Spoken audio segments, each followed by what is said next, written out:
What up, what up, what up, sports fans all over the world? It is your boy, Mac the Giants fan, here with my guy, Adam Costas. Maybe Zion might join us. I'm not sure if he's going to join us tonight or not, but if he does, he might hop on. He's a little busy, thing called life. So, this is the Premium Takes Podcast. Let's go.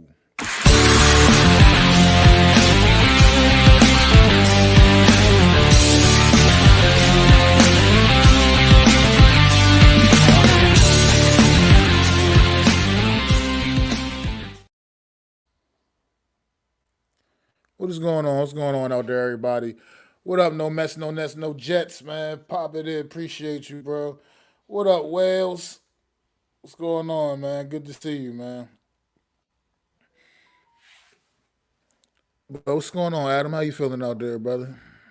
I am good, Mac. We are back at it again. It's as if we're doing another show for the world, coming together tonight. So, you got us on Wednesday, and now again you get us today at Premium Take. So, see how that works? Life is funny that way. Absolutely. We're gonna get right on into it. I mean, yeah, we're gonna get preseason week one in the books for the New York Giants, man. Last night all backups is on the field, none of our top guys. Well, I mean, we had some of the guys out there. Link Neighbors was out there. Unfortunately, he never got targeted. But he got some reps out there on the He field. was no he was no first And rep Saquon Barkley. The first rep of but Saquon Barkley was a 68-yard Wells like says run. It was crazy. thoughts on Turbo Miller. Turbo Miller looks like a guy that he can make a play. I mean, he's one of those guys that can just maybe make some plays here and there for you. But I'm not sure about if he'll get that consistency out of him right away right yet. But we see, man. He's got still got some work to do. But he's a fun guy to watch, man. He's a shifty little dude, and he wants to get after it. So I like what I see so far, but still got a little ways to go. I don't know if you have any Yeah, thoughts on Turbo, Adam. Turbo Miller is he's good. I think he'll make the team via special teams. Um, he's not inexperienced. He's a pretty good back, but because it's Eric Gray and Tracy, I think he's going to make the team. His best avenue is special teams. We need to talk about a guy that me and Mac, if you guys were listening, kind of nailed his coffin early. And it was I think we owe this man an apology.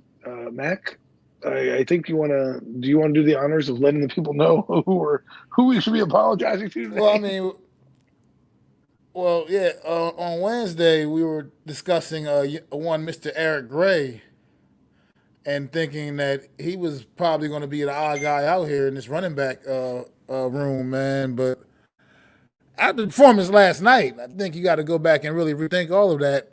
Obviously now, because this young man looks like he wants to be a part of this. Clearly, I mean, he was. I mean, if we're picking players of the game last night, I think he'd be up at the top of that list for obvious reasons. I mean, he put two in the end zone, responsible for all of the Giants' points. One was a nice 48-yard run on that draw. I mean, that was nice. Oh, That was a he lot did. of good. He made a couple of good moves right there in the hole. That was a great run. That 48-yarder that he took to the house. He That set his that first guy up, touchdown. boy. I mean, that was He set so. him up.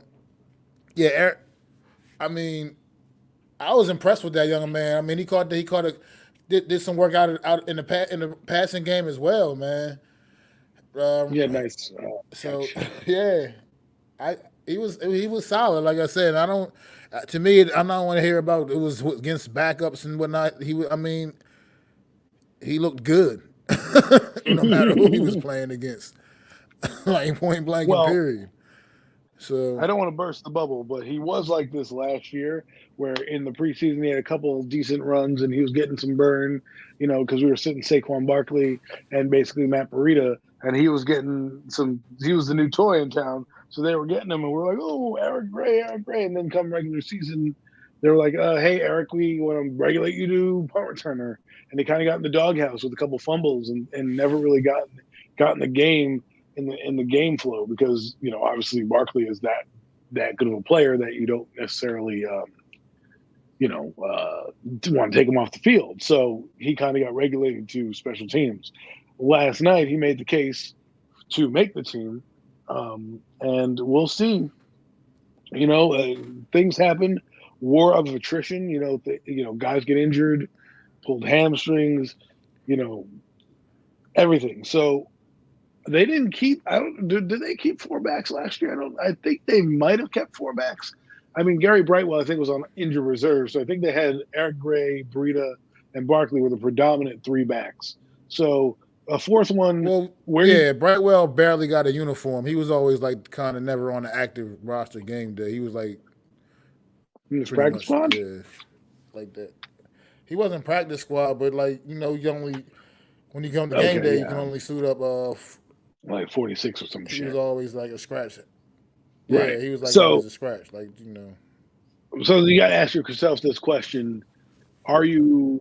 Because I feel like the Giants have solid running back depth and solid wide receiver depth, almost to the point where I feel like remember Jonathan Stewart? He came in here with Barkley and all this stuff, and then eventually they gave way to Barkley, even though Jonathan Stewart got injured.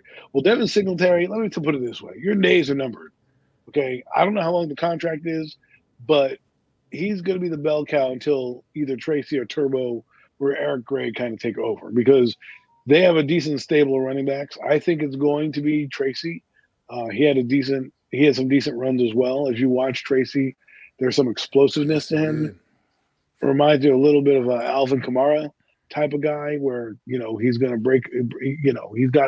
He's got wheels. The one thing I will say is he did miss a key block on one of the sacks. I don't remember which quarterback it was, but the guy was coming around and he was kind of late to the block. His head was kind of down, so he kind of walked around. The guy kind of walked around him on the block. So, we'll see how well it is. That's what's going to get you on the field. That's what's going to keep Evan Singletary on the field. To be honest with you, Motor is a three down back. He's not a power. He's not a speed back. He's got some juice, acceleration. But the three guys you're going to be focused on this preseason are going to be Turbo, Tracy, and Eric Gray. I think all three are. It's kind of funny because all three do three different things, and they're all going to get burned this week, and they all held themselves well, right? I mean, Turbo had a couple runs that were called back due to holding plays, so he showed off some of the speed. We had a couple catches. Eric Gray, like you said, had showed his chops where that was a pretty phenomenal catch, actually. To think about it, the defender's right on your back. The quarterback throws a prayer, and you put your hands out there and catch the ball and corral it. That was a good play.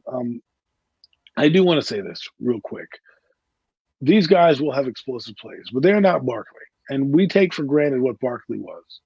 And I just want to say this while I'm on this topic. Somebody brought it up to me in a space, and they said, "Wouldn't it have been crazy if the Giants had kept Barkley and now had Malik Neighbors and possibly Darren Waller? Like, what kind of offense would we be fielding right now? And the decent offensive line you just made. Talk about going from rebuilding, quote unquote, to now really contending. That would have been interesting dynamic to see. Now they're going to do a running back by committee, which is great. Um, do I see anything? I just gave you positives. What was I saying that was bad? I don't understand what No Bets is talking about. Do you see any positives in this team? All due respect. Are you asking me? I see some positives. There was Deontay Johnson. I mean, Tyler Newman. Did you see that guy get blown up? I mean, come on. We're talking about the running backs. I told you Eric Gray was good and having a good camp. What am I supposed to do? Like, seriously. I can't make anybody happy these days with you Giant fans. Can't be objective, can't talk about anybody. Jeez. But anyways, like I said, I think they're going to be a running back by committee type of game. And I wouldn't be surprised if Tracy or even Gray take carries away from Singletary at some point. So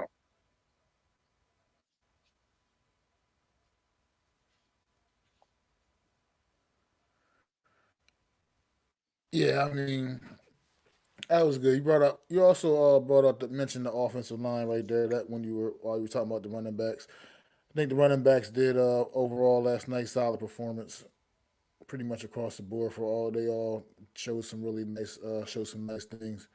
Be some decisions to be made there, obviously when it comes to cut downs. But the O line also as well. The O line overall, I mean, kind of do are can see some signs of improvement there. I mean, those weren't the starters out there either. Those weren't. That's not pretty much not the five guys you're going to get uh, come There's Sunday. some Even solid I mean, blocking. those are There was just solid holes.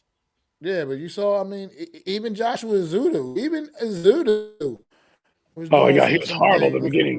looking like. I mean, well, when they he moved him into was guard, just when got they off to moved the him into slow start, guard, but when he was a tackle, oh my God. Ugh. Ugh.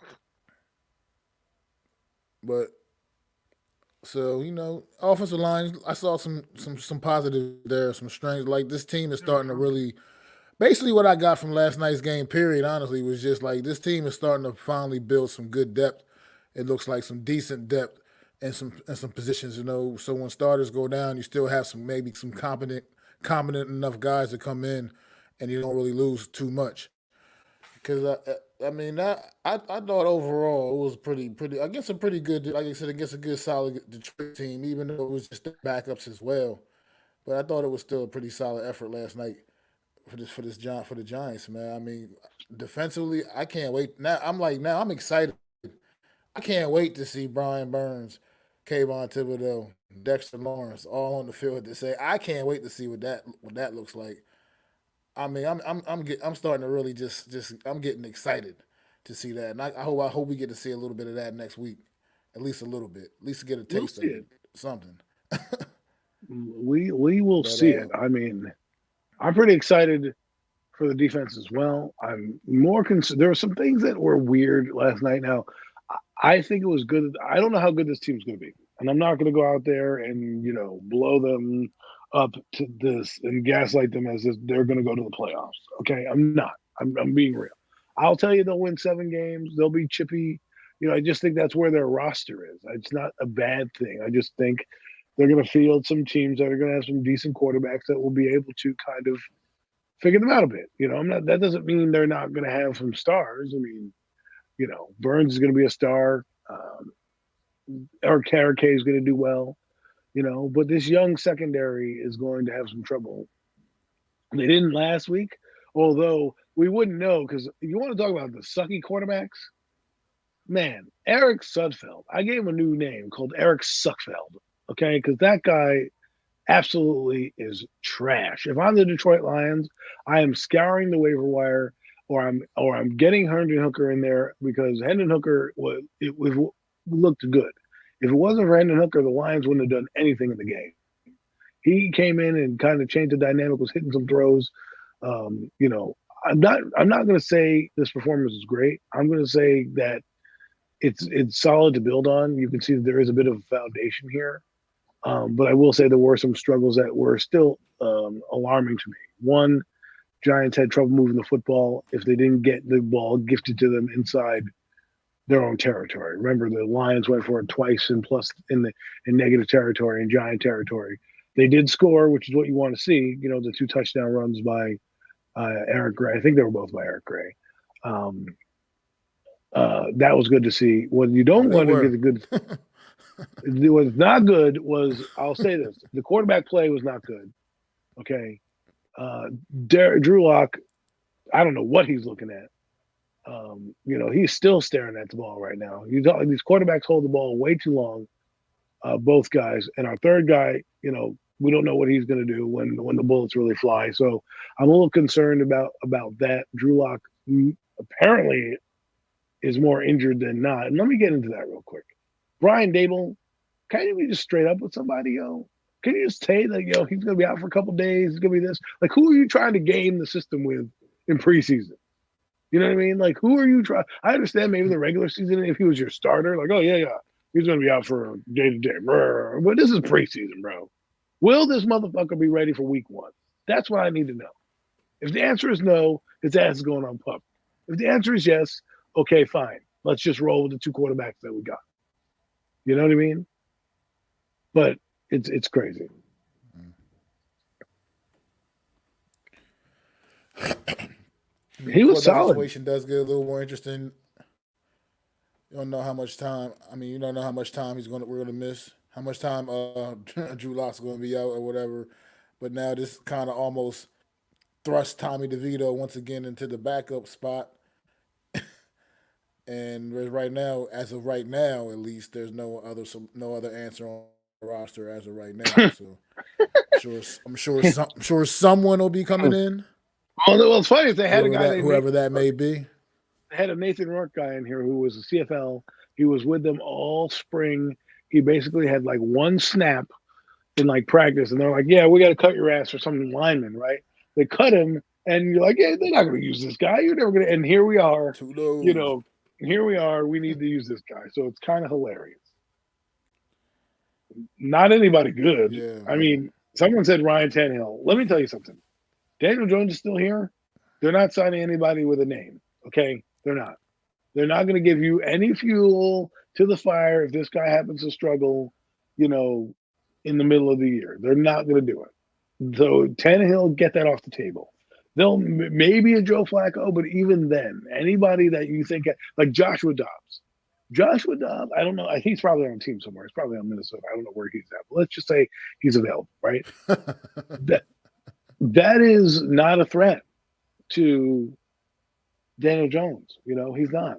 Ryan Tannehill, forget it. People are going to be like, when he struggles, they're going to be like, put it in Tannehill. You know, they're not going to Yeah, do that. absolutely, absolutely. Look, they're gonna bring somebody in. I don't, whoever it may be. I mean, with Drew Lock being down, they have no choice but to bring somebody else in. So that's like it's not even an option. It's just going to be a matter of which way they go with that. But look, it would have sure helped to have a nice young guy on the roster that they could have drafted, in the spring. Tuscan chicken.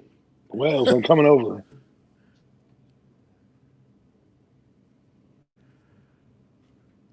All right, Zion, Zion. Um, we'll send you a link. but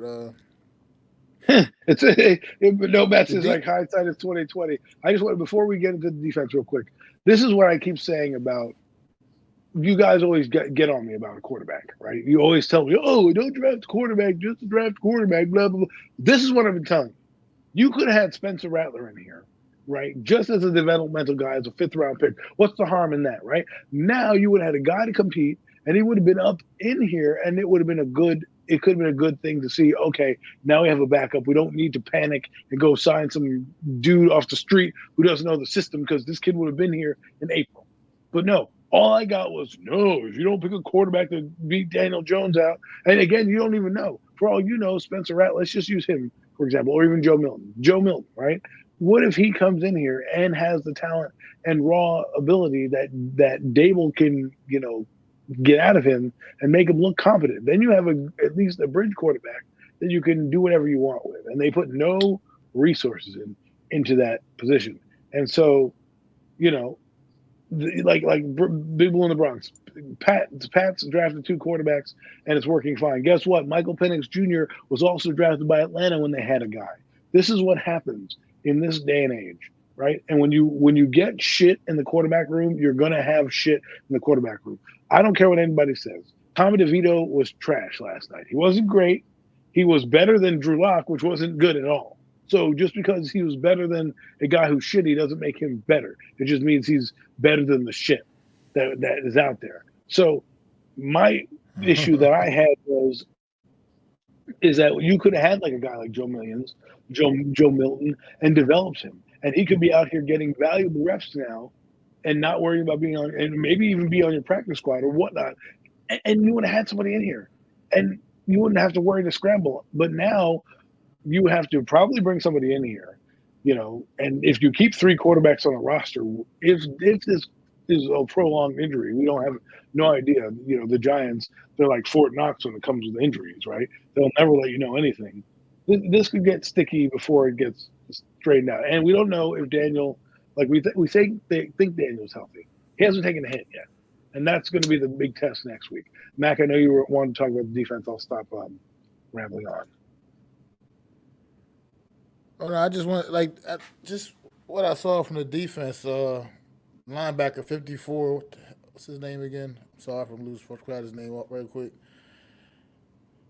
Uh, Linebacker Who are you talking last about? night. He was all over the field. Deontay Yeah, Johnson. linebacker Deontay Deontay Johnson. Johnson. Yeah, Deontay. I don't know I why think he was why I forgot his 54. name, but yeah, 54.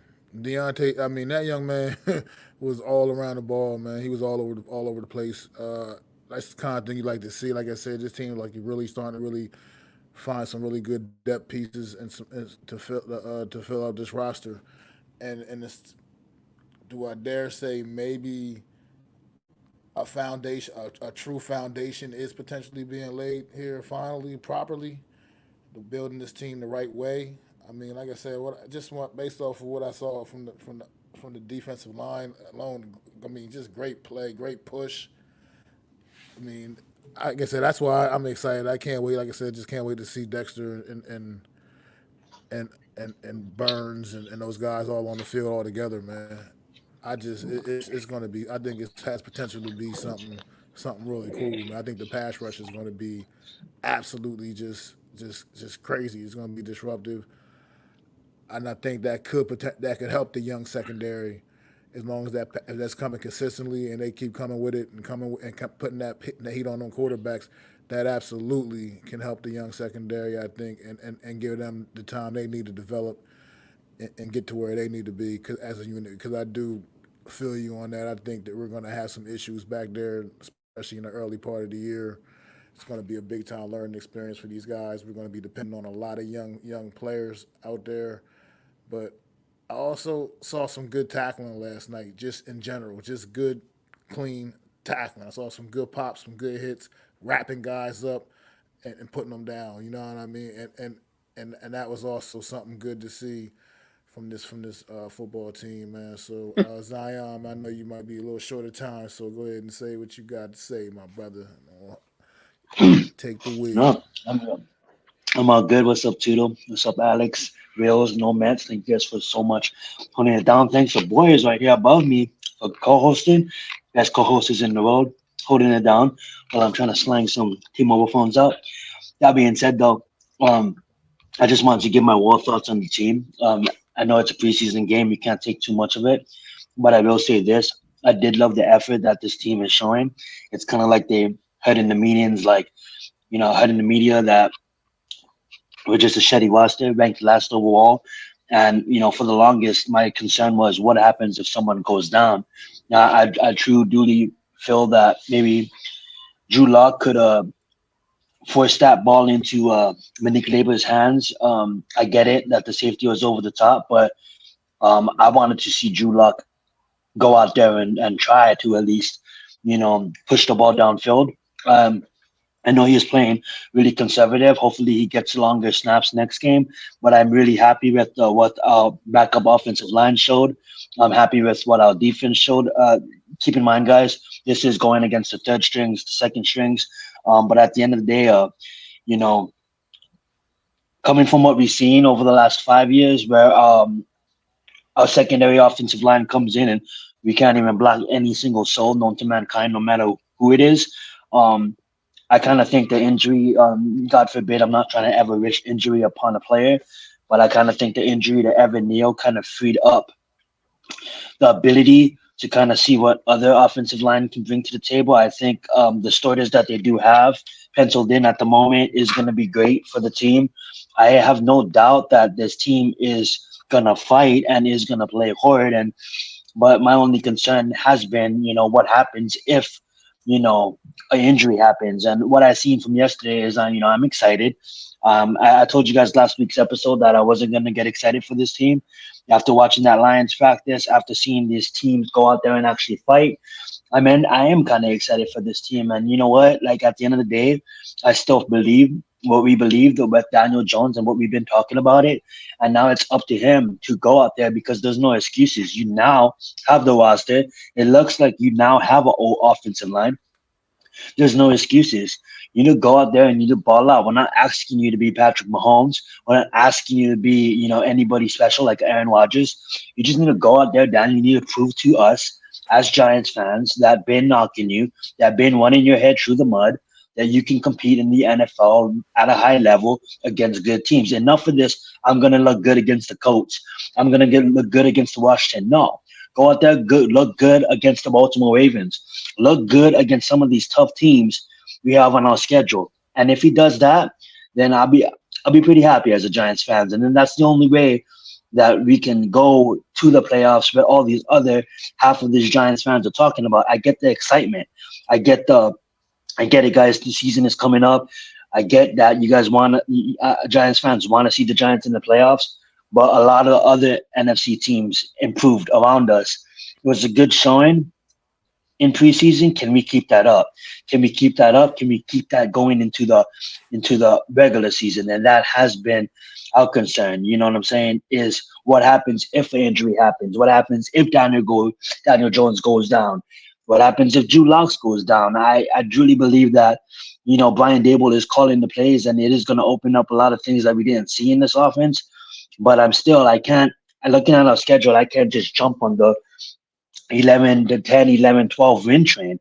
I still have us winning 6 to 8 games, but it's really on Daniel Jones. The pressure is really on this team to do well based on we have a team now. There's no excuses. We have tight ends. We have wide receivers. It looks like our running backs. I didn't even touch on Gray, that one cut move he made.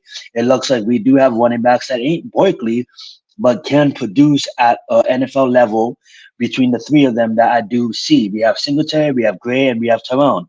I do see secondary. I do love our draft picks going out there making plays. In Darius, in the guy from Kentucky, I can't believe I'm not remembering his name right now. I should know it, but then again, guys, we have to take that a step back, and I try to keep in mind, like, hey guys, that's the Lions backups out there. That's not the Lions. Could we do that with our stories against the Lions? We don't know because we don't play the Lions, but we play a lot of tough teams. And yeah, guys, I can't lie to you. I am excited. I am excited for this team, but I'm not gonna let me get overexcited like I had in seasons past, and I get getting let down. So I do like the direction this team is going. I do want this team to win. I do want Daniel Jones to shut me up. Will it happen? I don't know. We just gotta wait and see. But I will say this: you have every opportunity, Daniel, to shut all of us up. We've been running your name through the mud. The question is, will he do it? Will he stay healthy? Will he be able to carry this team where this team is supposed to be? With a 6th-year quarterback, this team should be fighting for the playoffs and nothing less. And like what Adam said, this team should really be fighting for the division, because this team had a longer time to build than teams like the roster, and almost the same time amount to build as teams like San Francisco. Look what San Francisco did the last 6 years. Look what the Giants did the last 6 years. So hopefully we can make something out of it. I'm excited to see the games coming up. And yeah, I'll get it back to you guys. I'm going to be hanging out. I'm still here, but I'm just going to eat some stuff. So I'll be in the back. I'll be muting my cam and mic when I'm here, and I'll chime in anytime I see something to say. But thank you guys so much. And thank you guys all in the chat for holding it down as well. Let's get it. Well, that was a great monologue. I'm not necessarily excited. I'm not saying I'm not excited. I see hope on this team. I want to put it in a different light. To me, a lot of people don't get excited about this right now. It's cool to be, have a football team, but get excited if this team beats the Browns. If this team goes out and beats Pittsburgh. This team goes out and beats the Ravens. Mm-hmm. Then you can say, okay, I'll get a little. Well, let me preface this. I'm not going to tell you how to fan. I'm going to let you know how I'm going to do it. And if you want to do it that way, that's fine. If you don't, get off my back. But how I'm looking at it is beat these big teams. Because what I saw on Sunday or Thursday night in certain players, the Tigers will change their stripes, right? The 2 quarterbacks didn't look that good. A few other players didn't stand out. One guy that was surprising to me that didn't stand out was Azeez Ojulari. Now, I don't know what's happening with him, but I thought he would have been dominating these second teamers. He didn't do anything. He didn't register pressure, didn't even get tackled. It's a damn shame what's happening. Play down to that level, you know what I'm saying? Well, yeah, you're right. He played down to the level, and that's something that he shouldn't have done. And Well, well, you no, know, but you saw Boogie Basham, for instance, out there looking like doing what what he should be doing against the caliber of competition that he was going against. right? So I see, I kind of get your point. You see, like other guys that were like, like a Oh, Boogie Basham. He's not necessarily he's not like a number one guy for us, but he's definitely not just a, he's not just a right. basic He's going to like play. you know what I'm trying to say. Yeah, he's He's going going to to get play. burned. He's going to He's be a going to get part of the burned. defense. Right. And Aziz Ojolari is a guy that we all talk about as, I called him the first time. I thought he was going to lead the team in sacks at one year because of just how he was. Remember, he came back yoked up and everything like that. He did nothing. Now, maybe it was the first game and he was tired or something like that, but that guy, 48, Whiteley, if he's not careful, Whiteley's going to take a spot. He's going to get Wally pipped. And the other guy, I can't pronounce his last name. He might take your spot. Like this is the type of competition. This is the type of competition on this team now, where all you scholarship players, you're gonna have to earn a spot. You're not going to be able to be scholarshiped anymore. Okay, you're not going to sit like Micah McFadden. If he doesn't perform well against Houston and Deontay Johnson does, guess what? You might be on the bench, kid. Carter Coughlin, he's probably gone. Guys like that who have been on this roster Yeah. taking up space could be ending up elsewhere. They have a lot of cornerbacks on this roster. Cordell Flott, you can't make the club in the tub, homie. Like, you know, um, you need the reps. You need to get out there. You and McLeod need to get out there. So there's a lot of things that need to happen with this team that we still need answers to. The tight ends, you can't rest on your laurels anymore because that Tyree Jackson, he wasn't great, but he moved around out there. He was a big presence. So how many tight ends are you going to keep? The good thing about this roster is you see players that might be ending up on other teams, right? That you can say, damn, maybe we kept him, maybe we didn't keep him, like that Chapman kid. Like Joe Shane, if he doesn't come our way with a couple draft picks at the cut down time because he's traded a few of these players away, but he's not doing a good job as a GM because some of these players are going to land on the roster. Some of these players are going to want teams are going to want and say, "Hey, we need this. Can you get us there?" Right? You look at the receiver room. Darius Slayton didn't play, right? But you got Isaiah Hodgins who's trying to make the team in special teams. You got Isaiah McKenzie. You have Allen Robinson who made an appearance who was looking good in camp as well. So there's guys who you can be expendable. I want to see what Joe Shane does to make this team better, right? If they determine that this team is going to be a contender, because what they might do is say, you know what, we're just going to let the young guys play and let the chips fall where they may, and know that like John Merrill can say, hey, we have his quote unquote progress, right? So they may not make the moves that they need to right now at the cut down day. But to me, like if you're not going to use Slayton because you're going to use Wandell and Hyatt, and you need the other couple roster spots for a quarterback or a running back, well, trade Slayton. I mean, Atlanta, hello, they lost Ronald Moore. They could use your ass. You call them up like, hey, do you need a receiver? We got one. He's still pretty good. You don't have to pay him for this year.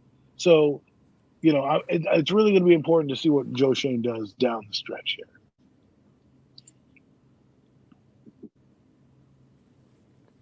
Yeah, absolutely, man. Go back up here right quick. Go back.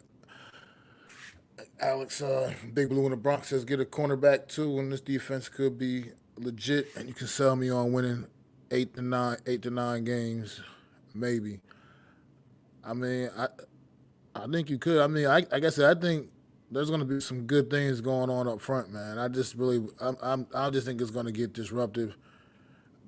Just watching what I was watching the backup guys do it last night, the disruption that they were causing. I could just only imagine when you get Burns and Kayvon Thibodeau and Dexter Lawrence and them out there, like those guys going. It's going to be a lot, man. I think at one point last night on the broadcast, I don't know if it was Bob Pop or Carl Banks, somebody brought it up at one point, and it makes like if offensive is getting to a thing where they decide they got to start trying to double team Burns, Thibodeau. Just imagining you're just leaving Dexter Lawrence in the middle just by himself, one on locked in one on one with somebody, that's just gonna get real messy for someone real quick if that starts to unfold for this defense. So I don't know. Like I said, I You're said it, absolutely right on that one. and now I really feel good about it. I think this defense is going to finish this season a top 10 defense. I just do. I'm just getting. I just do. That's going to be my I can bold see that statement, and because I'm taking that with me all the way, man. sorry to All the way, interrupt, but I man. can see that because of the fact that you can't. You're gonna have to double coverage at least two of those guys, and you can't. It's impossible to probably double coverage three of those guys. So if you leave Kayvon one on one, if you leave Sexy Dexy one on one, that's really stupid.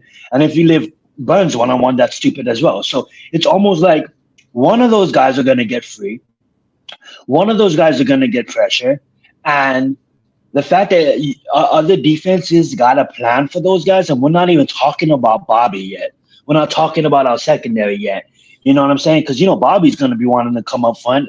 What if what if Darius makes the team? And the way he's been playing, I get it. I'm not trying to be biased because I'm from Hawaii, but that kid's a dog. He's in 3 years in Hawaii, 2 years in UCLA, leading tackles on both franchises, and he showed it last night. Like that kid's a dog.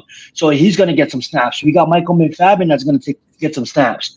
We got Boogie Basham and Aziz that can rotate.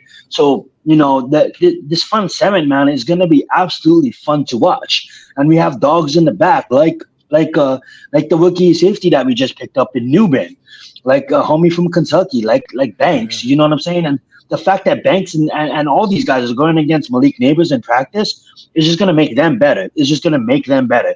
Yeah, I want Malik Neighbors to mess up Banks in practice. So when Banks lines up against a JJ, when Banks lines up against a Chase, you know what I'm saying? He's used to that kind of skill level because we all know unless you're living under the rock, Malik is him. You can really tell. Malik is him, and God forbid he doesn't get injured, but I think that guy is going to bring life into this offense, and I think the addition of Burns is gonna add life to this already prosperous defense. And I just think it's what Shane's gonna deliver is, at first I was kind of mad. I'm like, dude, how do you upgrade from losing such a prolific defensive coordinator? And then you look and you bring in Shane, and I'm like, oh, maybe that's how, leading the team in a lot of different categories for his last 3 seasons in Tennessee. Does that translate to us? He didn't really have the known big players in Tennessee. I honestly think this is probably the best front seven Shane has ever had.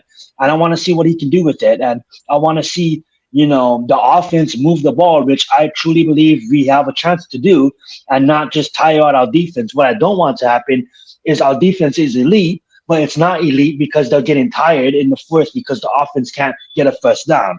That's one thing that I don't want, and I truly believe that Tyrone Tracy and Theo Johnson, I think those two weapons are going to produce, year one rather than waiting longer. I'm not saying they're going to do it anything special, but I do believe that there's a place on this roster for both Tyrone and both Theo Johnson and playing big roles in this upcoming season. So I am super, at first I was like, I'm not going to watch any Giants content. The last week I've been obsessing with the Giants, and I guess, football season's right around, so it's hard for me not to. I'm such a big Giants fan, and I just can't wait. Of course, I'm going to still follow the Bears. Of course, there's still fun offenses to watch around the NFL.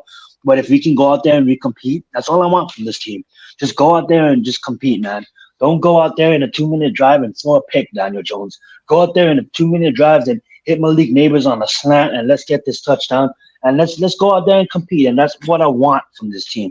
And that's what makes me so excited. And that's what really changed my mindset, is because you look what they did against the Lions, not the game. I don't count the game, but just showing up and competing and in training camp. We didn't show up last year against the Lions. The Lions basically backhand us the whole training camp. This year we showed up. We wasn't gonna let anybody, give us shit, and we went out there and we competed. And that's what I want. And if we get smashed against teams like the Browns, teams like the Ravens, a lot of our schedule is tough. As long as we don't go out there and go 0-40 in our first game. I mean, just go out there and compete, guys. We can't be the team of last year, because if we be the team at last year, it's just gonna make me mad. And it's just like this team, it looks like has the talent to really go out there and compete in this conference. If you was in the AFC, it would be totally different. But like I said in my previous statement, I can't get too excited because we're the New York Giants, and we're not the New York Giants of old. We're the New York Giants of new. So hopefully we can get back to our old ways, because the last 10 years has been damn depressing, and hopefully it's not like that. Hopefully we can go out there and we get excited, and we have when we go on Max streams after the show. Hopefully it's a lot of good times this year rather than just raging and what the Giants put us through the last 10 years. It's been depressing, you know. We're gonna be the Jets of this year. Of last year, we're gonna be the Jets. That's what we're gonna be like. Yeah, that's my look, I'm Heisman winner excited. from Hawaii. I'm excited. I NCAA, am just the key. excited and Go ahead. everything for this season, but there's the reality that there's still that dark cloud looming above this team right now, and that dark cloud where it's number 8 as far as I'm concerned. We gotta look. A lot rests on this Prove guy it. right Yeah. now, man. A lot rest. A lot. It's and that's just the reality. It's gonna That's the come thing, down Mac, right? to Because is he gonna take is he going he's to gonna have take the clean step? pockets. Take the step. You're gonna have clean pockets. You're gonna have enough time. It seems like. So if Well, Brock Purdy gets enough time and he can make a dime, don't but talk he about can. receivers that Bengals have. Guess what, guys? We have Malik Neighbors, and we have everything he needs around him. There's no excuses now, Daniel Jones. You have everything you need around him. There's no excuses. We can't say he doesn't have this. Guess what? He does. He has everything he needs to succeed in this league, including a quarterback guru that's going to be calling the plays. Go ahead, Adam. I'm going to be listening to you guys, but I got to get back to work. You guys are awesome. Thank you guys so much for holding it down. And thank you, chat. Awesome, guys. Let's No let's get it. problem. This will probably be the last couple of things we say, and then we'll move on to like a different topic. But I'm with Mac. I don't trust Daniel Jones, and one of the reasons why is because what I saw with the quarterbacks this week, I saw the same guys that I saw last year, except Drew Lock wasn't great, right? He's not been great in his career. Don DeVito wasn't great. So I don't think Daniel Jones, and this is just me, I don't believe he's going to be. I think he's going to be like Gardner Minshew. That's about it. A guy who's going to be average, and you might win, with him. I don't think you're winning because of him, right? And I think the Giants are going to eventually have to move on and do something like the commander of the Atlanta Falcons did and draft a guy. And this way they can still have Daniel be the bridge quarterback while these guys are here, and then put in the pieces, and then they can develop a contender that way. That's maybe the way they want to do it. So we'll see. I mean, again, last year we went out on the drive and we said, hey, look at us. We the Panthers in one drive, and we looked good. And I'm not taking anything that comes out of the preseason other than that it's preseason.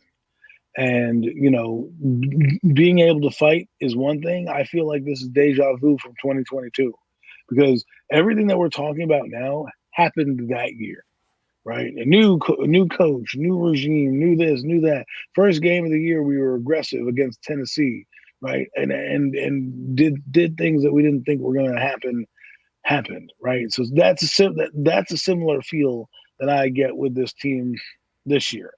They'll be scrappy. That scrappiness may allow them to get wins like they did in 2022, where they made forced teams into mistakes. But what we need to worry about is this, right? Daniel Jones, if they cover Malik Neighbors, because guess what? Malik Neighbors ain't going to be hiding no more. Okay, he's a sensation. He's already over on being talked about in NFL Network, ESPN, all these things. People hear that, right? They obviously heard, Kevin Thibodeau's mic'd up. They said, we'll find out what our identity is now, right? So they obviously, teams know. So they're going to, Brian Flores and them are not going to come in and let them just beat them, right? They also cover Justin Jefferson as well, right? So they'll know how to defend a number one receiver. It's about whether or not Daniel Jones will be able to process enough to get the ball to the other guys. Remember, he does tend to panic in the pocket, and he will hold the ball a little too long. And if you don't have great pocket presence and pocket awareness, it's not really going to matter who you have there when a guy's coming up the middle and leak. Because guess what? The O line that we talk about is all free agents minus one guy. Every person on that line right now was a free agent. And mind you, Joe Shane drafted four guys. He drafted Neal, he's not playing. JMS, he's not playing. Josh Azudu, he's ass cheeks. Marcus McKeithen getting thrown around like a rag doll in practice. Okay, four guys, not even starting the starting lineup right now. Right, everybody on that starting lineup minus Andrew Thomas is a free agent or some other acquisition coming out. The problem with this team will not necessarily be the fight; it'll be the longevity of the depth. Right, because sure you have Illuminor here now, but if you don't have anybody else to come up in the ranks, you're going to be the same team that we always see, where you win one year and lose another because you can't pay everybody. And guess what, New York Giant fans? They have a big payroll, especially with the quarterback being paid. You're not going to be able to pay everybody. So you're going to have to get players and hit on these middle draft picks to keep the things going. That's why a lot of we talk about the Cowboys, right? The Cowboys look good, and everyone's complaining, oh, well, they have drama and all this. Guess what? The Cowboys are good because they've drafted well. So the players they bring in know the system, and it becomes a culture because they've been there a long time, and they constantly win. Same thing with the Eagles, what they're doing right now, right? They can be turmoil and all that stuff, right? It's a different vibe. Pittsburgh, Ravens, 49ers, they draft well, that their guys get either traded or they get moved on from, or other things happen because they're not afraid to draft. And I think somebody said in space, and I agree with them. The Giants don't always draft BPA. They draft sometimes for need, and they draft like height speed ratio guys.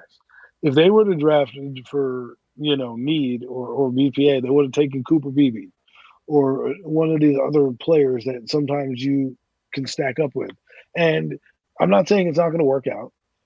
We hope it does. And I'm one of the people that says the Giants have a uphill battle this season because a lot of other teams are looking at them like, hey, we're going to find your weakness and we're going to, you play Tampa Bay this year.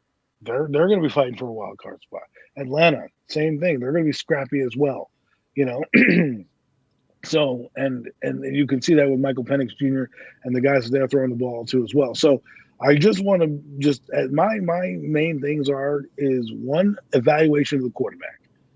I don't care if he gets 3,400 yards. Is he a guy that's going to bring you a championship? If not, don't just keep him to keep him.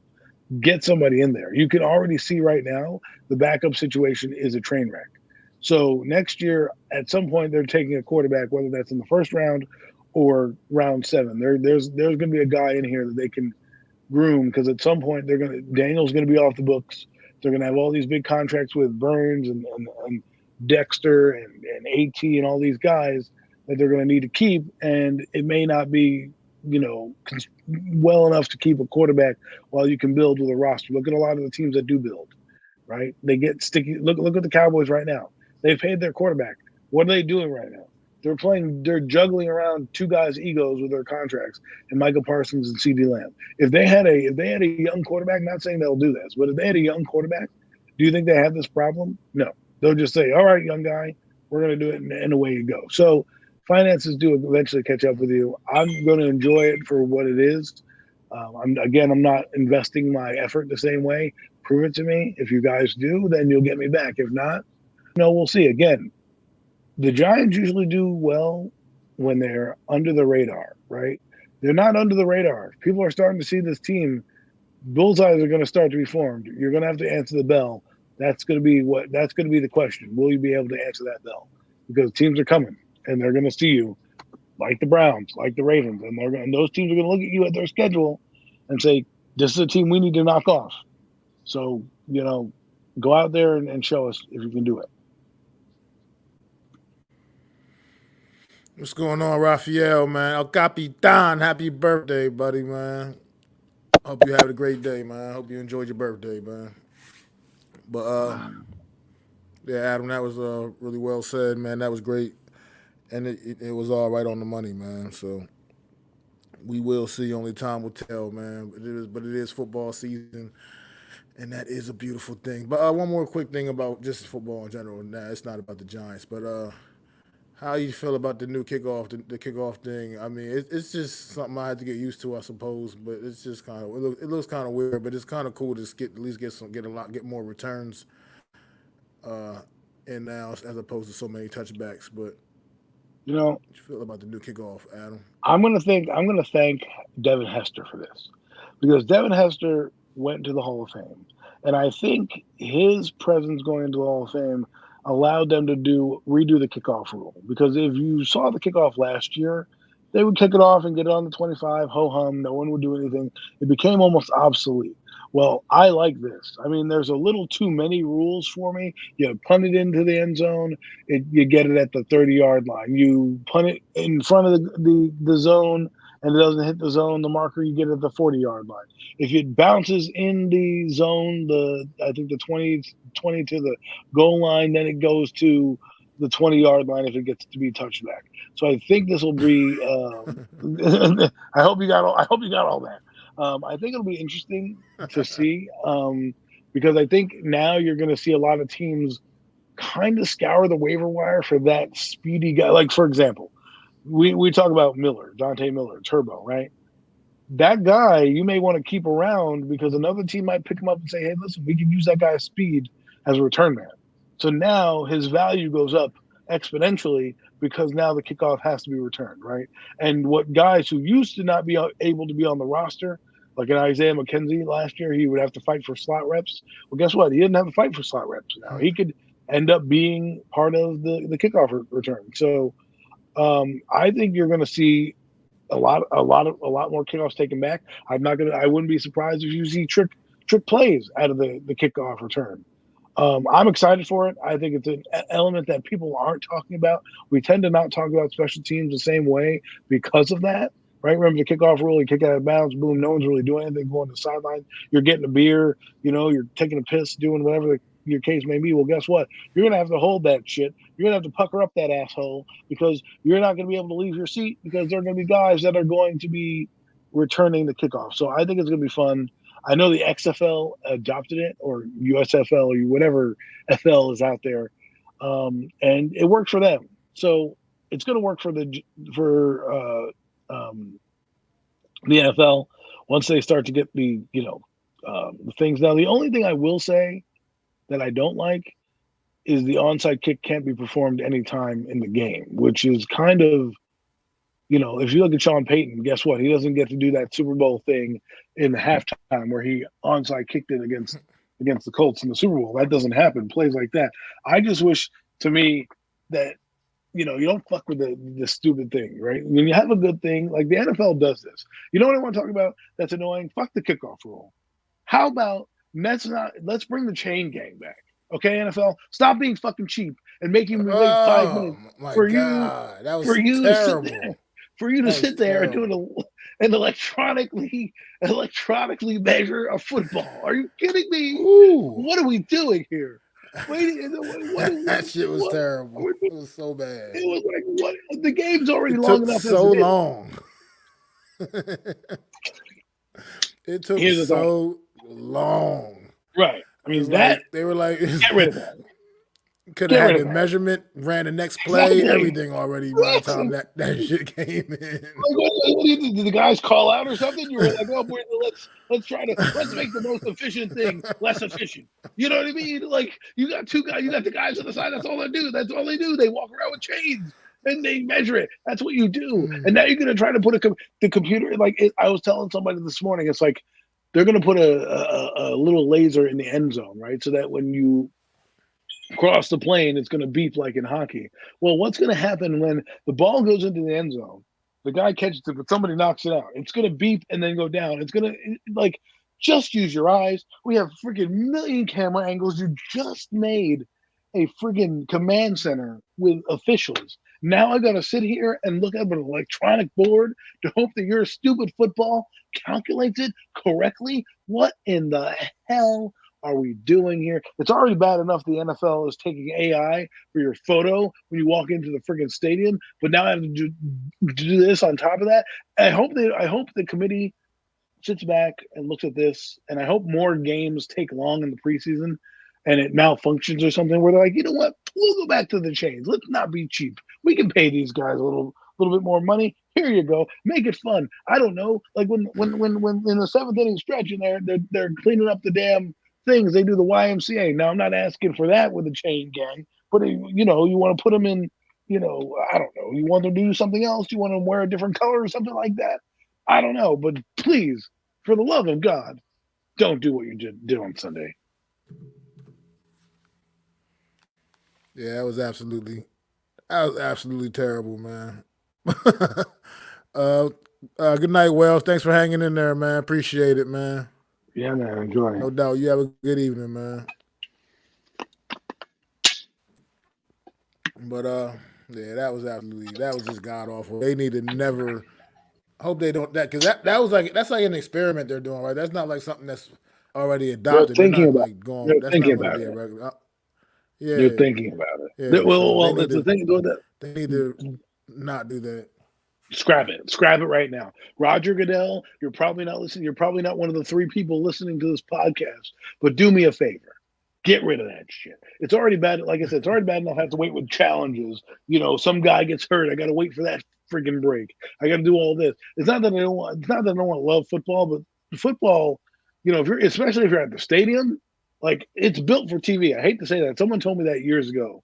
It's built for TV, and it's absolutely the best game to watch for me on TV because they're just even with the crowd that wasn't there.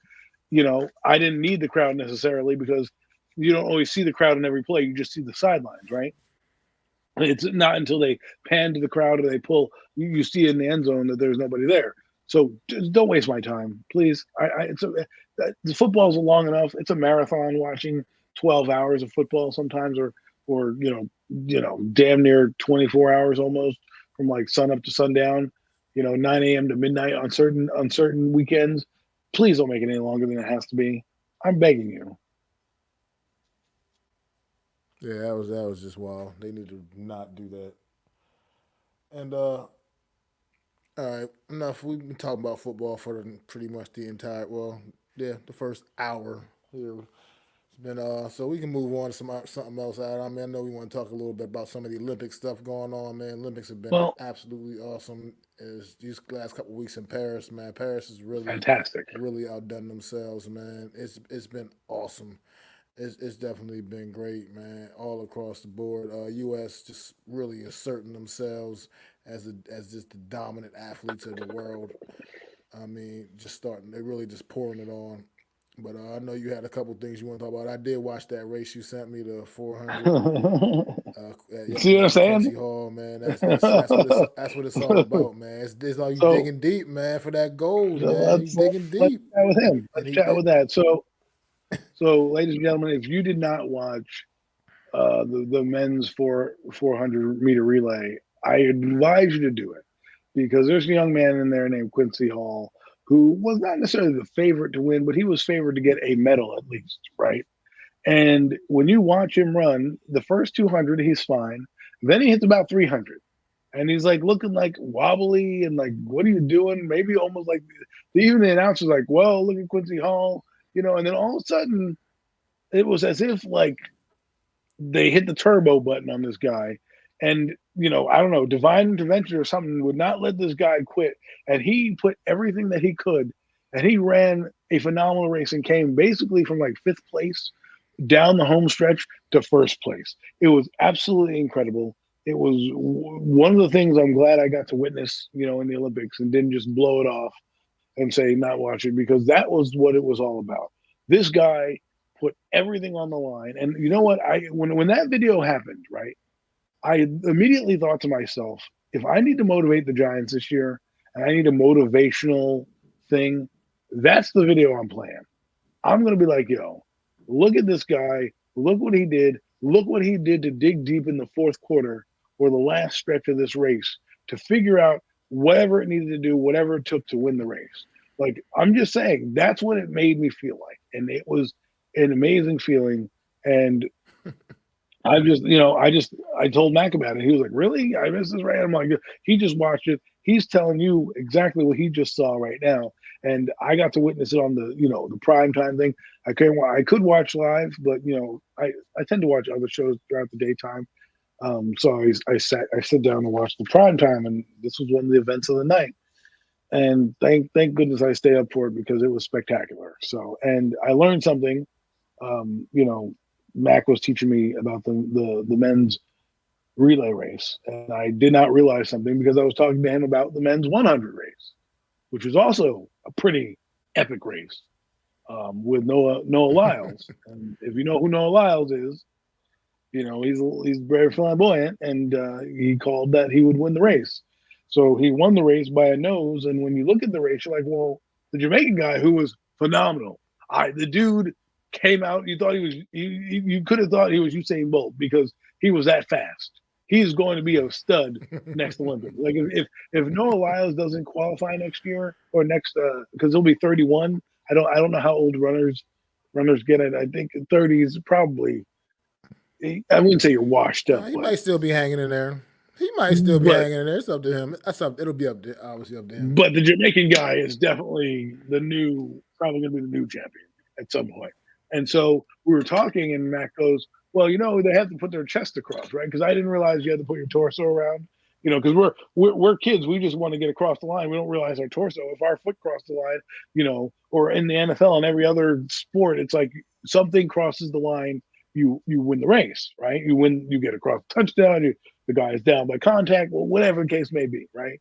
It's a home run, it's a strike, all that stuff. This one, he won the race because his torso was going forward, and the Jamaican athlete, his torso was not going forward, and it didn't. His foot crossed the line first, which you would think he would win the race, but he did not. So it was epic to see and epic to watch. Mac, I'm rambling on. Your thoughts about the races I just talked about. I mean, well, like you go back to the 400 Quincy Hall, like they said, that effort, man.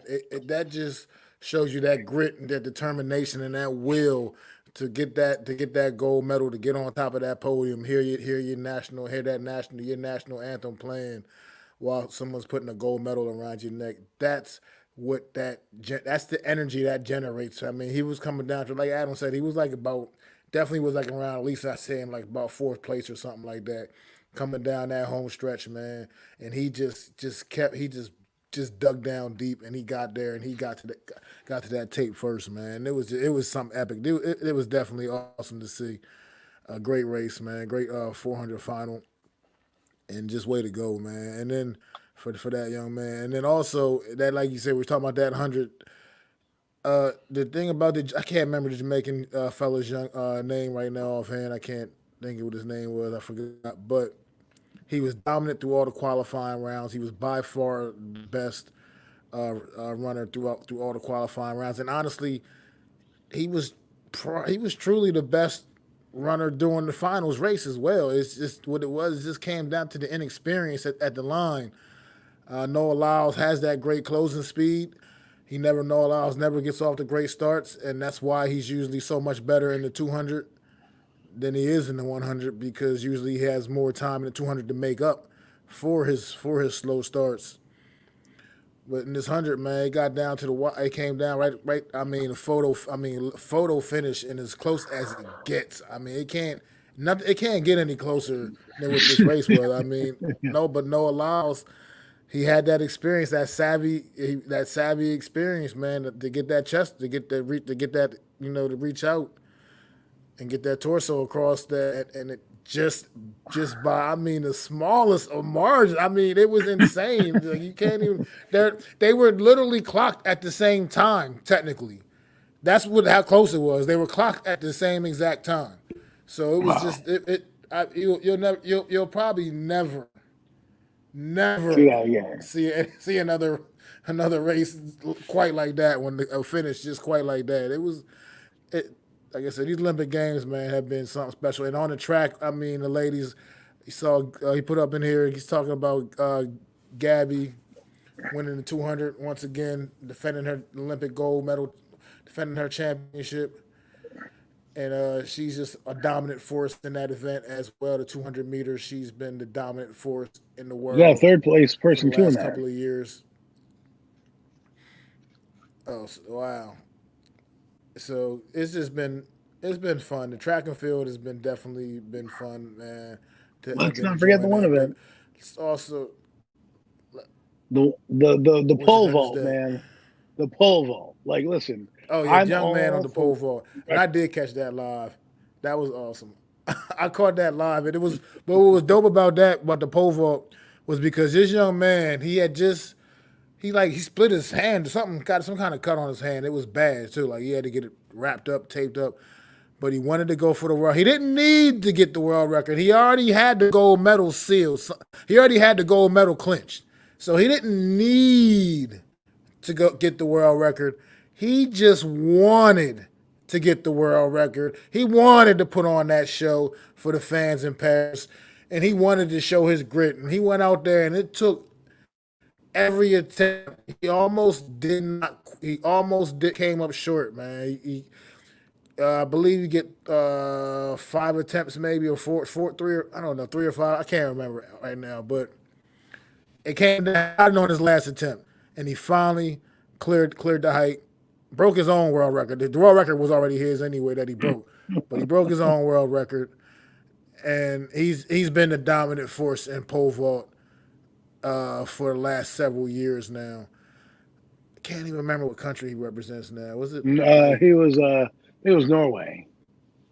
I think it was. Norway, absolutely. That's exactly. It was absolutely. Was it Norway? I think it was. You're absolutely right.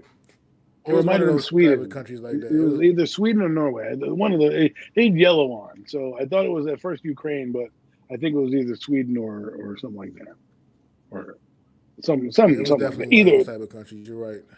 I think he's actually American that went to college because I think. Well, he is. He lives in Louisiana. He grew up in Louisiana and all that. Yeah, but he was representing his mother's. His mother was. I think it was Norway. I think you're right, Norway, and he's representing his mother. His dad coaches him.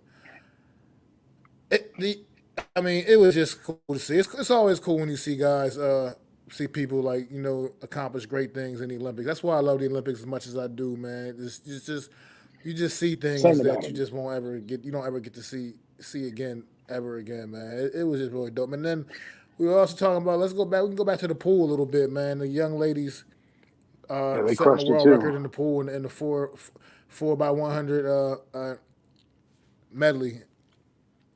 Where you just had these ladies put on a show, man. Was it Gretchen Walsh, I think, Tori Husk. Yeah, there you go. The breaststroke girl. Who's the breaststroke girl? Lily Hall, the breaststroke girl. And Lily King, not Lily Hall, Lily King. And Reagan Smith, I believe. Backstroke, Reagan Smith, yeah. They just put on the show. He was the one that set the record. Those ladies, those ladies went out there and they just absolutely crushed it, man. And that was also that was the last night of swimming. That was that was the final ending note of the swimming for the Olympics, for the Paris Games, man. And it was a great way to end it. And they took out Australia, man. The medal count was it wasn't even close. They took it to Australia, who are their biggest rivals in the pool. And Australia, so the U.S. team. We're ringing the bells, baby. We're ringing them. Those cowbells, Australia. Yeah, Australia don't like them cowbells that the U.S. comes out to. Well, they're going to hear them some more, man. But I like that, though. Definitely been dope, man. It was a little like edge to it, right? Like, because in Cool Runnings, right? You watch Cool Runnings, great movie. They have all the people who are kind of going against the Jamaican bobsled team and giving them all this guff and doing what it was. And the fact that this Australian girl comes in and goes, like, well, what's your worst part of the delivery? Oh, the Americans, they're so obnoxious with their bells when they win and blah, blah, blah, blah, blah. And, Michael Phelps is like, yo, we need to take it to them and everything like that. I'm like, yo, I feel you, Michael Phelps. I feel you, right? And the fact that they win, you get to ring those bells, tell Australia, see you in 4 years, in our hometown, in our backyard of California. It's going to be epic to watch to have the Olympics on American soil with you being the champions.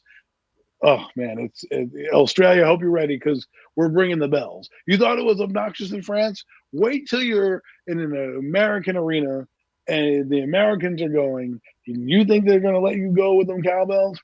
Please, we're Americans. We're obnoxious, and once we know that you don't like something, we're going to keep doing it.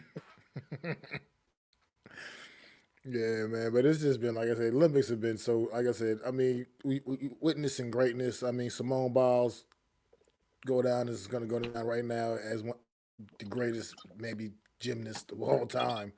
To be I quite want to talk frank, about man, that Andrade girl. She was fantastic. got this Uh, got to see her last. I mean, we got to all witness her last hurrah and a great Olympics she had going out on top yes, as she fantastic. should. Uh, as just a legend, man. I don't So think she's coming it's back. just so much greatness in the Olympics. She's not coming back. She wasn't going to. She had already retired. She came out of retirement for these games. She had already. She wasn't going to do these games initially, But yeah, I mean, but she once you had get the she win the like she said twisty, she didn't want her last she didn't want her last moment where people remember her the most from Tokyo games and everything that went down there for the issues that she was having and the Tokyo games. She wanted to go out on top, and that's exactly what she did. Like that's what and champions Jordan do. Chiles. She's the greatest. She's the goat, and she reminded everybody of that once again Yeah, she was. She's in these past spectacular. games, man. So I will say this though: salute Simone Biles. everybody has a you know the Batman versus Robin, right? Or Batman versus Joker. I am the Joker to the Twitter space, to the YouTube world. When all things Giants, I'm the guy that takes everybody's bullets and everybody's shit, right? But sometimes I end up on the podium, right? Well, guess what? Andrade out of Brazil. This girl was fantastic.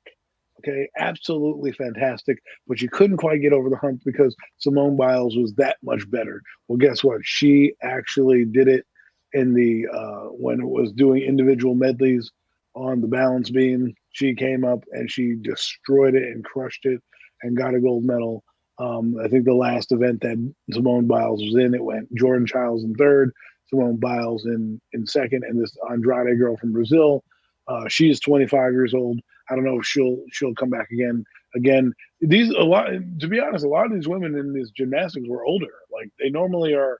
When Simone Biles when we first met her, she was 19, right? She was a young pup. So now she's a full blown woman married to an NFL player.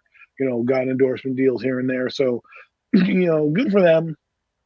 I just wanted to shout out the Andrade lady because me and my wife, we thought it was great to watch her, and she put up a great fight with Simone Biles. But again, it's like Michael Jordan and like Reggie Miller, right? Reggie Miller's a great player, but there's always somebody just that much better than you that's winning, and so eventually, when you break through that glass ceiling and you can take over, it's a great feeling. So just want to say congratulations to her because she had a phenomenal Olympics as well. If it was Simone Biles and then this Andrade girl, she followed right behind her everywhere she went. So I thought that was a key moment, and not to mention Snoop Dogg being everywhere. Kind of fun to see him, just everywhere. Snoop just everywhere. He was Yeah, just it's having literally fun. everywhere. He did He was at beach everything. volleyball. He was at skateboarding. He was and swimming. He was at the Like, gymnastics. He was everywhere. He where's was all Waldo? over. Where's Snoop Dogg this day, right? He'll So probably be at the game tomorrow. I'm sure he'll be at the game at the right, gold medal game tomorrow. of course I he don't will see be. Of that's course he why he will wouldn't be. be at the gold medal game tomorrow. So And but speaking of the gold medal game tomorrow, you see any? Do you think that France could possibly upset the U.S. team in this do they gold have medal that? They have game? that I big mean, ass this suit is. on. I kind of knew it was going to come down to France and the U.S., but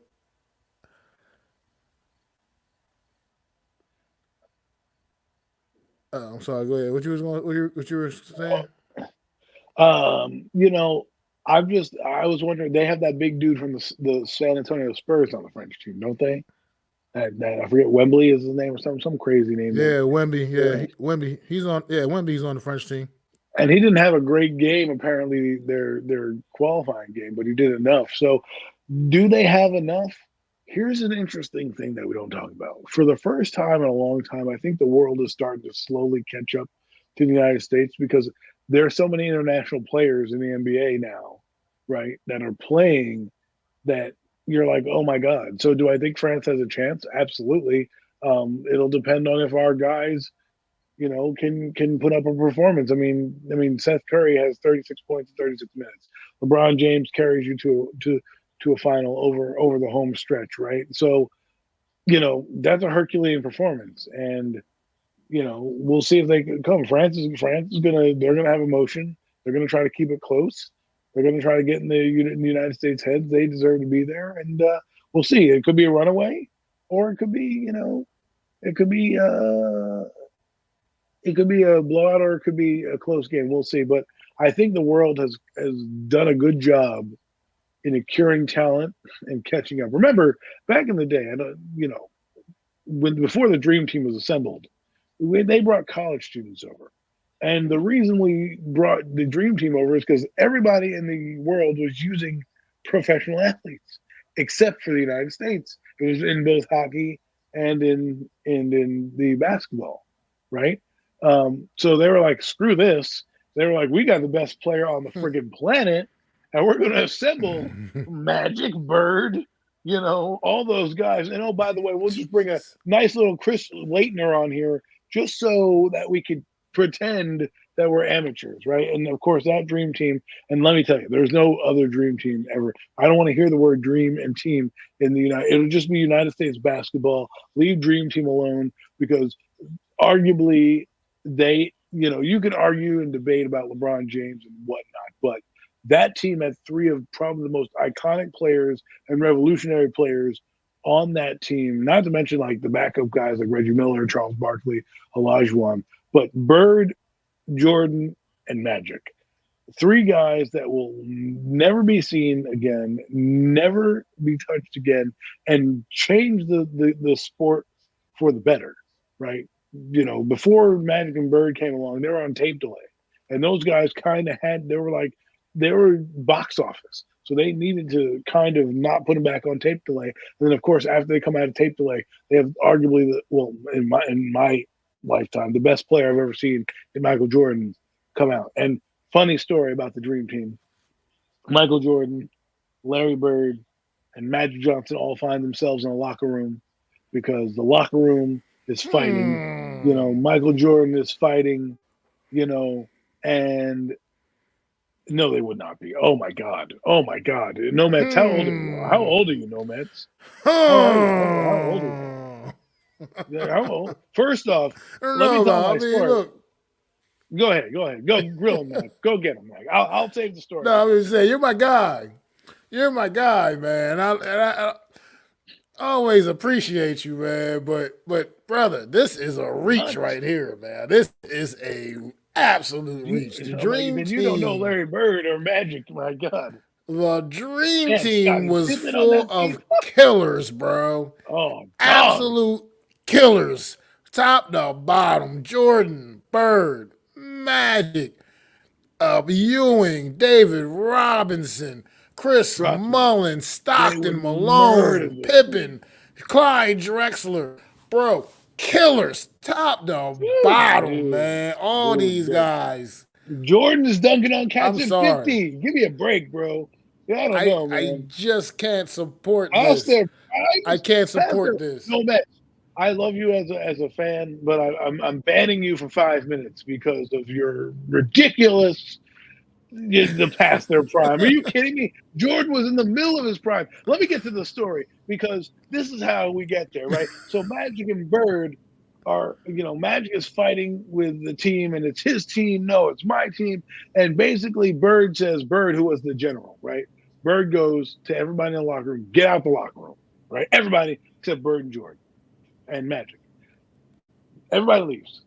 Jordan and Bird are there, and Jordan, Bird, and Magic are all in there, and Bird goes over to Magic. He goes, look, you had your time. This guy is the best player on the planet. Just let him roll. And basically, from that point forward, Magic Johnson wasn't being an asshole anymore to Michael Jordan because he knew, listen, man, I got to pass the torch. And from then on out, they had no more beefs, no more trouble, and they stomped out on the competition, bro.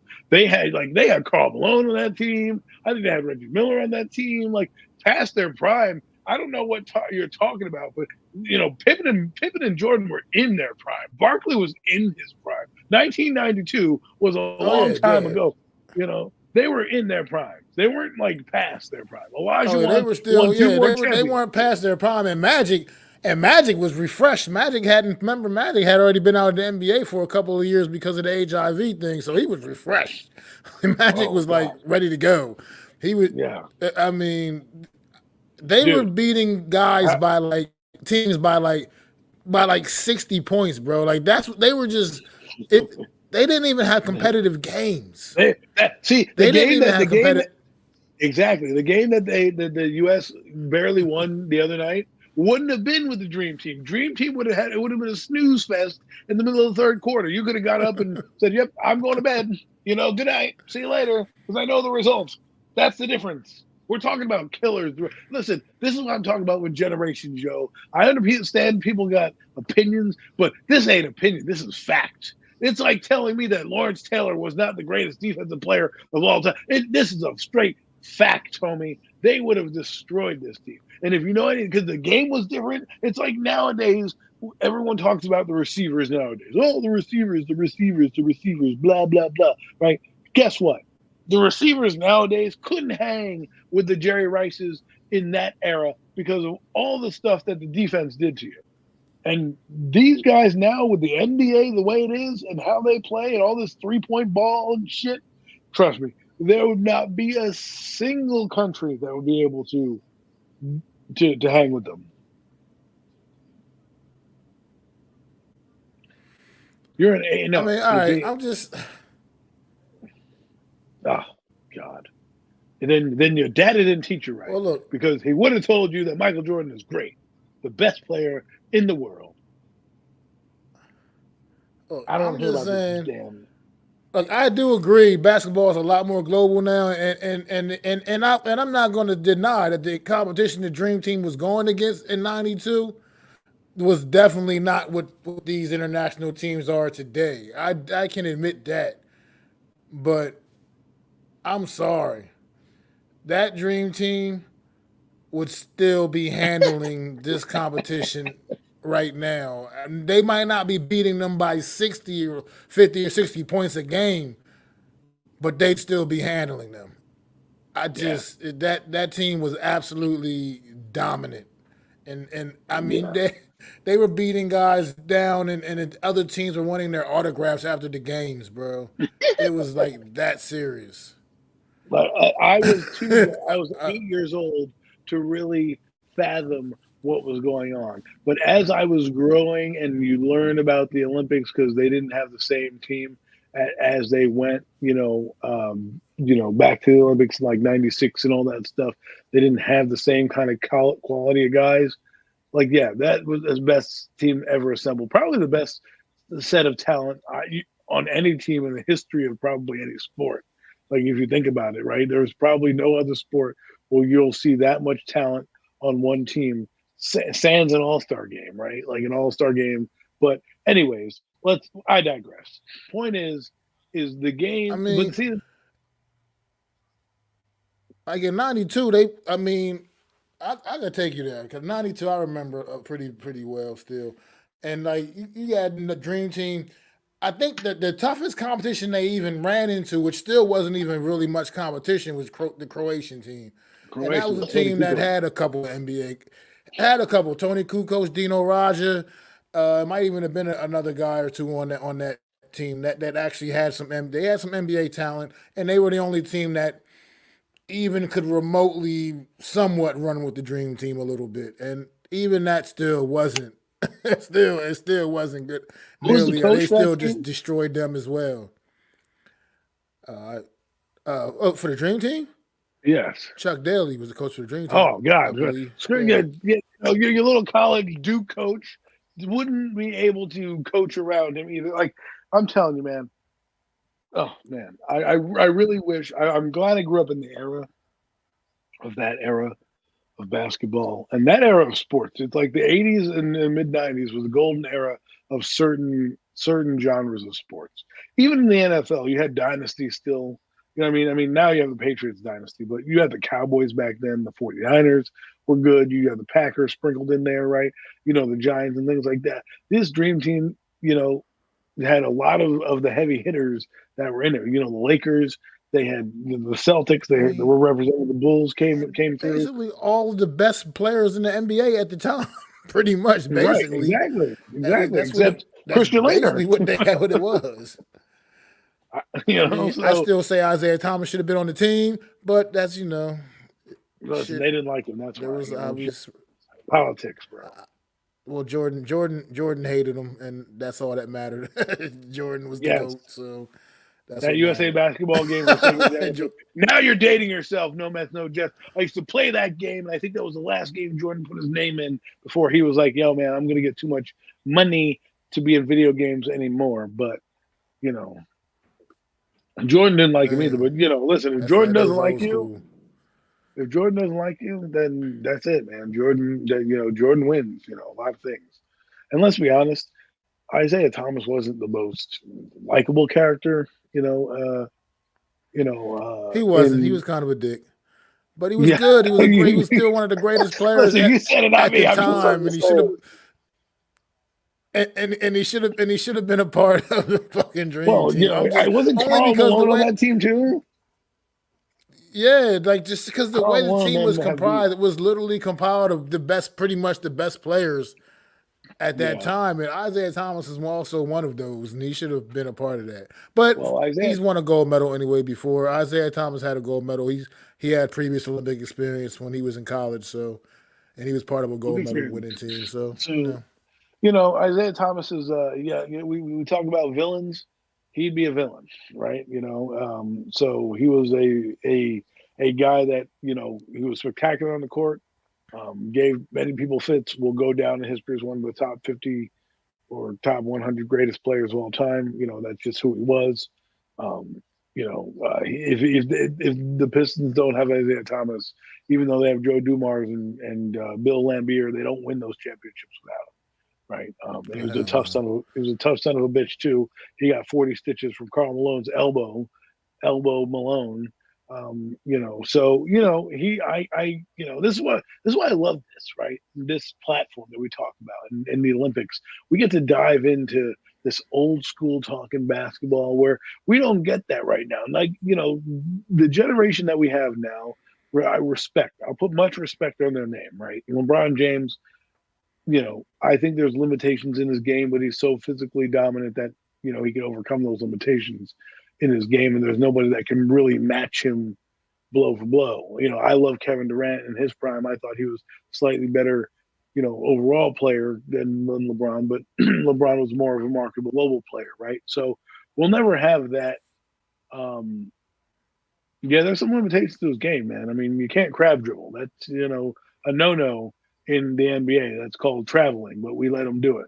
He flops a lot, right? He doesn't have a great jump shot. Like, there are things that he overcomes it, but when Michael Jordan can sit in a catbird seat in a game and basically tell you how he can defend LeBron James or what way he would do it, sitting down, this is straight fact. He was like, yeah, I know how to guard LeBron James. I just force him left because he can't go left. That's it. And I'm like, wait, that's it? That's all you need to do? And of course, no one in this day and age play, I'm telling you, I'll at you, bro, because I even think Kobe Bryant is better than LeBron James. But that's another story. You know what I'm saying? I'm just like, listen, like you were born in the '80s and you have this much disdain for Michael Jordan because of because he beat your Knicks a couple times in the friggin' Eastern Conference Finals that you need to do that. Trust me, man, Michael Jordan would eat that guy for lunch. So would Scottie Pippen. I'm not even worried about it. Like, he can't even hold a jock. Come see me, homie. Yeah, Kobe Bryant, the Black Mamba. You don't get a cool nickname like that by being a fucking puss. Okay, yeah, King James. Okay, I see what you're saying. The guy who had Shaq. Okay, I've always said it. I take nothing away from LeBron James. I've always said it, but like when it comes to like Kobe, Jordan, they had that killer mentality, man, and the LeBron James, that killer instinct. You piss LeBron James off, then he's the same way. He just takes over and just you can't stop him. But he has to get angry first. Kobe, Jordan didn't like you from he just jump. wanted this.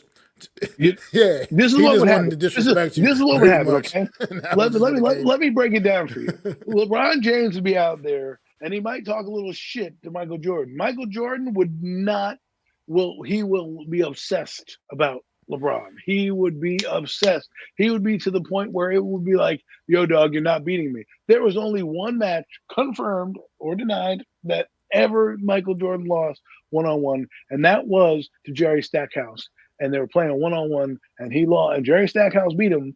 And they don't want to talk about it because it's Michael Jordan, but Michael Jordan wouldn't have lost. And he definitely wouldn't have lost to a softy like LeBron James. I'm sorry, bro. You got too saturated in the soft NBA and the way they did what they did. They had to make Jordan rules. They don't know LeBron rules. You know what they made for LeBron? A flopping video. You know what they made for Jordan? Actual rules, because the guy was getting beat up by the Pistons and still performing. They only made those rules because of how badly he was getting abused. He didn't want those rules. They were just like, "Yo, man, you can't do that to people anymore," right? LeBron, they don't do that. LeBron, they say, "You know what? You can take 3 steps and not dribble and dunk the ball." Like, there's different rules in the NBA for LeBron James than most people. Like, it's like you're telling me Steph Curry could play with MJ.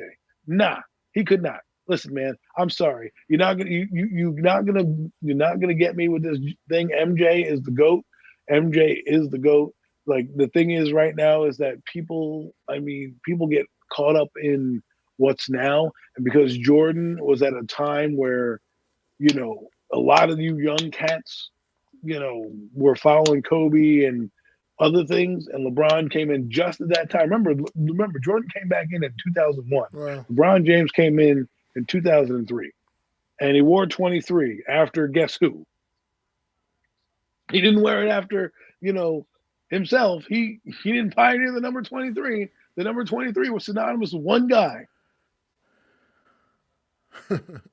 well, here's the argument I get a lot from I talk to people about especially particularly the Jordan LeBron conversation.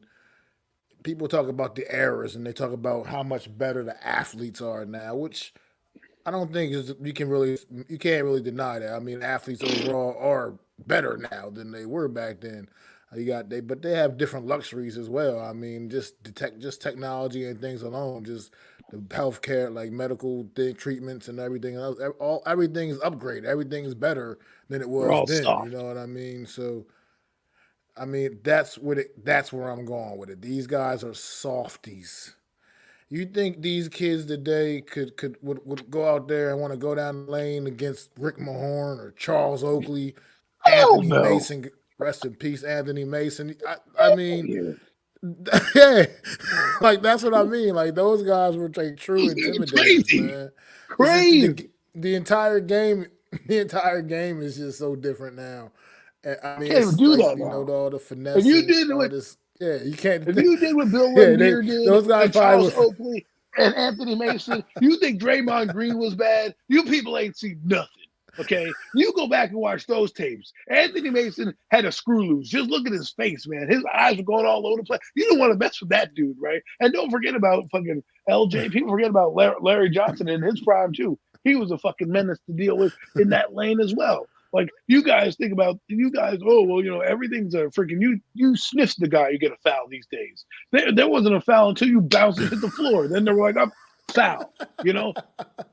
Isaiah Thomas gets 40 stitches, comes back in the game. You wouldn't have seen that now. LeBron James is carried off for cramps in San Antonio, Texas. Are you kidding me? I got cramps. Oh, I got. You're in Texas, homeboy. You should have prepared for that. Michael Jordan would have friggin' put a cortisone shot and played. The flu game, you ever heard of that shit? He wouldn't have made up that dumb this bull crap. That's the same. It's the same thing with everyone talks about like the 49ers, right? And Joe Montana and Tom Brady. I'll tell you what, man. Joe Montana would be doing the same thing Tom Brady was doing in this era. Because remember when he played, they got guys holding players, they were hitting harder. I mean, you look at we talking about Leonard Marshall on the Giants 100. That hit today would be Oh outlawed. God. Lawrence Taylor Hell would be yeah. fined every week. Every week that guy would be fined. And now you're telling me, Oh my to me, like, God. Every week. You talk about these receivers now. They couldn't do shit back in the Jerry Rice. The reason why he was great, it wasn't because of his numbers. It was because of the era that he played in and the guys that he beat, the Deion Sanders, the Darrell Greens, all those guys were able to cheat and grab his jersey and throw him to the ground. And 5 yards, they used to knock you down in 5 yards. They could tackle your ass in 5 yards. That's what they used to be able to do. Now, you can't even touch a guy. You can't even touch a guy without a guy flag coming out. These DBs are at such a disadvantage. I don't even want to know about it. And let's not even talk about the quarterbacks who don't get fucking hit for their lives. You could fucking sniff Aaron Rodgers and it'd be a 15-yard penalty. Joe Montana broke his back. Yes, indeed. He broke his back.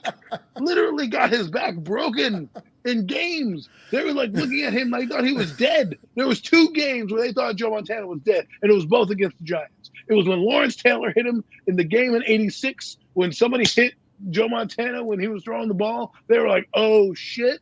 Boom, lights out, Joe Montana. And then it was in 1990 where he came up and he's like, oh, let me dodge this bullet. Oh, look, I'm wide open. Boom. When you talk about whiplash, I'm surprised Joe Montana didn't come back with an insurance policy, because when you watch that hit, it even hurts in slow motion. It even hurts in slow motion. Okay? And we want to talk about eras. We want to talk about games. You want to talk about the players in the NFL today. They just stopped training camp. Training camp is over. I didn't realize it was over, but it's over. Training camp is over right now, quote unquote.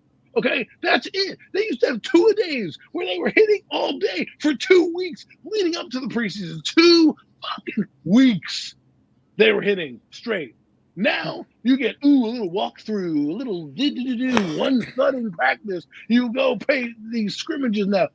These kids, these athletes are not trained the same way. Why do you think we get soft tissue injuries in every fucking sport? A guy's out with a hamstring. We didn't even know what fucking hamstrings were back in the fucking early days when we played. It was like, all right, you went back the fuck in. You didn't know what that was.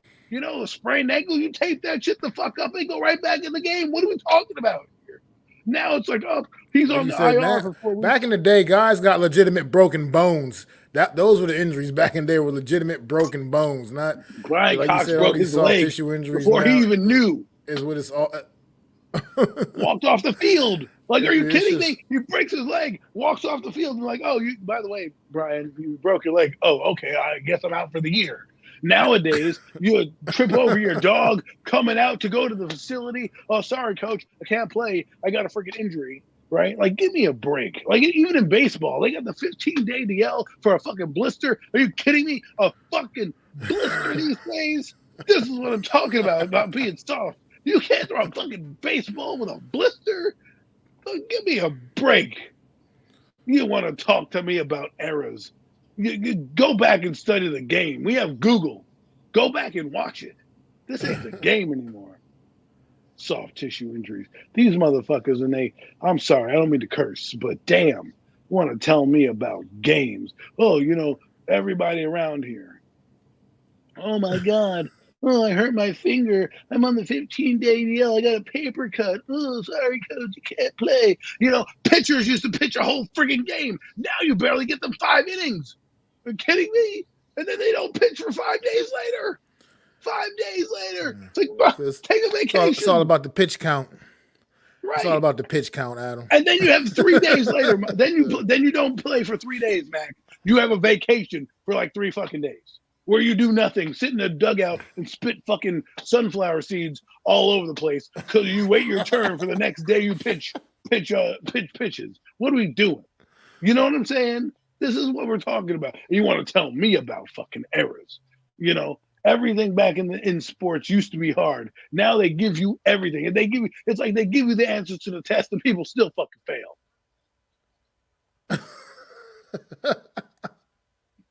Yeah, it's definitely, man. It is. But I think that might be a good place to wrap things up for the night, man. Might be, man. This has been pretty dope, man. It's been cool, man. No mess, no nest, no just. Appreciate you, man, hanging in from the beginning, man. Alex, Big Blue in the Bronx, man. Appreciate you coming through, man. Most definitely, man. Everybody else, man. It's been definitely cool, man. It's been fun. This has definitely been fun, man. And yeah, definitely one of the better Adam rants, man, for sure, man. That was definitely I cool, had to give you man. something. I haven't given you a rant in a while. And no Mets, no Jets knows how to push the damn button. And that was it. He just pushed the friggin' red button, and that is it. It just, all hell broke loose. Word. But definitely going to get ready to wrap things up, man. We'll be back next Friday night, man. I'll be back. I'll be here with my fellas, man. Friday night. I still be night before I head out on vacation, man. So I'll be here with my guys, man.